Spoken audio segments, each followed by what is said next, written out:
Welcome back to News Talk. There is new focus on the plight of D.C. residents, and it's not coming from the usual sources, that small group of advocates who are always complaining about the city's unhappy experience with taxation without representation. No, this time the attention is coming from overseas. Paul Strauss is the district's shadow senator. He's just back from Brussels, and he can elaborate on all of this. Welcome back. It's good to see you. Thank you, Bruce. It's great to be here. Thanks very much for your time. Tell us about the new recognition that district residents have won. Well, the District of Columbia is the newest and only territory from North America to join the UNPO, the Unrepresented Nations and Peoples Organizations. This is an international advocacy group based in The Hague, does a lot of work in Brussels with the European Union and other international groups that advocates for the rights of the politically disenfranchised around the world. So you have some wealthier nations like Taiwan, you have places like Tibet, Kosovo is a member, and then you have a lot of lesser-known areas of the world that are struggling against often some very, very great human rights abuses and ethnic repression, state-sanctioned violence. So we want to be careful that we're not really saying with our effort here that the district faces challenges as severe as some of these very, very repressed and abused groups. But it's interesting that we met every single one of the criteria for membership in this organization. We are an unrepresented people. We don't have democracy in our own government. We lack self-determination. And I thought it was a good group to learn. I had learned about them from some other experiences in the international community, trips to Taiwan, part of India called Nagaland, and I saw that they were doing good work around the world. So did you like file some papers, and then when you started to get traction, end up going on a plane and making one or more visits to sort of make the case in person? Well, the application process is actually fairly rigorous. You need to give them a lot of information, the history of your region, why you count as a distinct territory, how you have a democratic form of government. As a statehood congressional delegation, myself, Senator Brown, and Representative Garcia had to meet and formally renounce terrorism. Not something that we do every day in our statehood struggle, but this is a group of democratic, nonviolent movements, and we had to show that we met that criteria.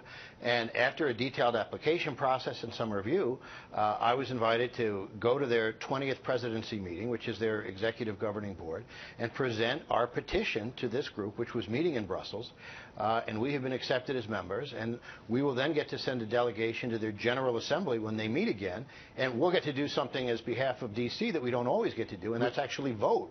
So it'll be exciting to at least be part of a democratic body where D.C. will have voting rights. Unfortunately, it's not in our own country. So is part of the broader push here that if the city can't get traction on home soil, I don't think the arguments need a lot of explaining. If you know anything about the origins of this nation or fairness generally, how small d democracy is supposed to work, I don't think one has to be the proverbial brain surgeon to get why D.C.'s status is really outrageous and has always been outrageous. Is part of the idea that if we can't get traction at home, then we can go abroad and almost shame the country into facing up to this?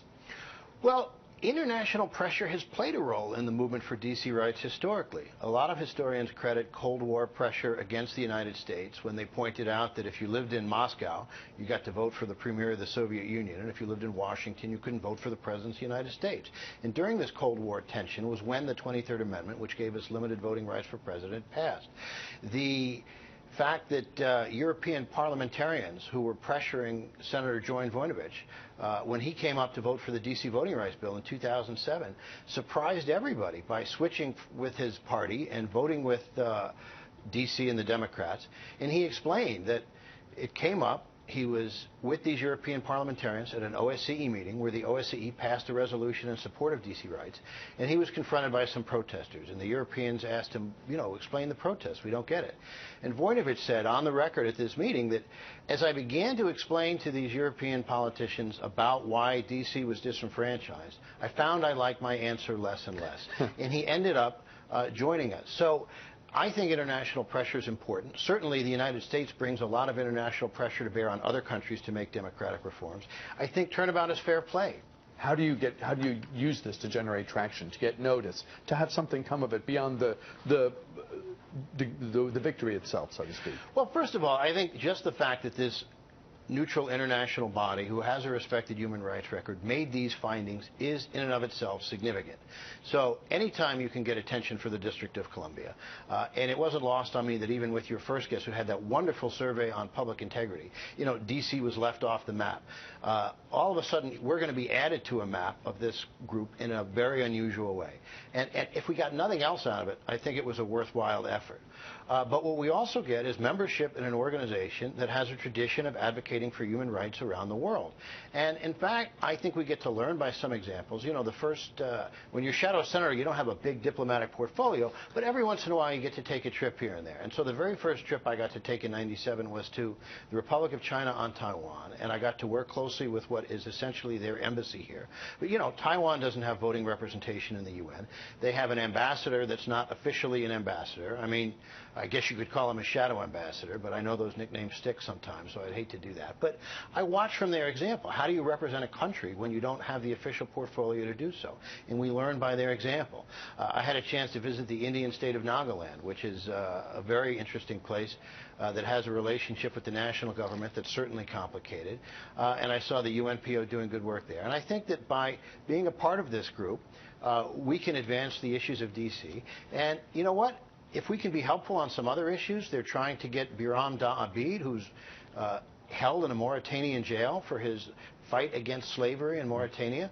I think we can all work together to advance the cause of democracy around the world. We only have a couple seconds left. Was there something in the language the UNPO used that was special in any way, that was focused, that provides you with a particularly gratifying takeaway? Well, I think what they came up with significantly is that we're not adequately represented at the UN because we're not adequately represented in the Senate. The Senate confirms ambassadors, ratifies treaties, and one of the criteria to join this group is that you're not adequately represented in international forums. And because D.C. is not represented in its own government, we're not represented around the world. And that's an important message to get out to the international community. So we're going to see what the reaction is, but I'm excited for the chance to work with so many diverse human rights activists around the world to help get our message out there. D.C. Shadow Senator Paul Strauss, just back from Brussels, right? Just overnight back. Yes. Thank you very much for coming in and speaking with us today. Good to have you here. We'll keep in touch. Thanks. We'll take a break. When we return, a preview of tonight's big GOP debate in Milwaukee.